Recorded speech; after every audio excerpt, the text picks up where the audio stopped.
আসসালামু আলাইকুম। চলে এসেছি ভাইয়ের বাগান বাড়িতে। গল্প করতে করতে এত দেরি হয়ে গেছে যে একটু একটু সন্ধ্যায় হয়ে গেছে। ভাই তো চিল্লাচিল্লি করা আরম্ভ করেছে সবাইকে তাড়াতাড়ি যাওয়ার জন্য। ও মা, এই গাছে দেখি লেবু হয়ে যাচ্ছে, তারা কত লেবু হয়ে আছে গাছে, বড় বড় হয়ে গেছে। তার সাথে তো ফুল গাছ আছেই, অনেক লেবু। সামনের গাছটা অনেক লেবু হয়ে আছে।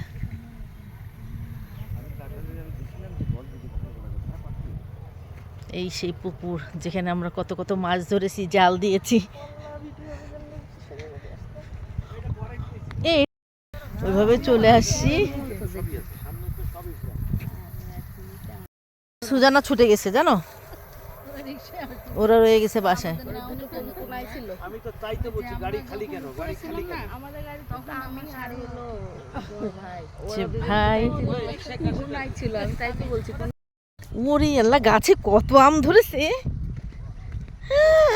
মাশাল্লাহ মাশাল্লাহ মাশাল্লাহ। এই দেখেন, একটা গাছে পুরা গোল করে, এটা সম্ভবত মেবি আমার মনে হয় আমরুপালি। পুরা আম, সমস্ত গাছে আম ধরে আছে। আজকে আপনাদেরকে শুধু আমটাই শেয়ার করব। দেখেন অনেক মিষ্টি এই আমগুলো। আল্লাহ, এটা আবার কি? এই দেখেন, এগুলো মানে হাড়ি ভাঙা আম মনে হচ্ছে।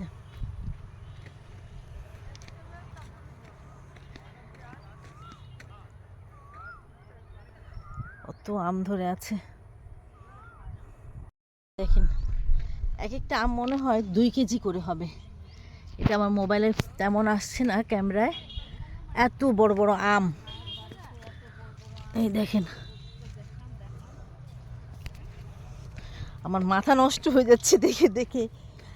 এই দেখেন, সব বড় বড় আম, কিন্তু আমার ক্যামেরায় তেমন বড় আসতেছে না।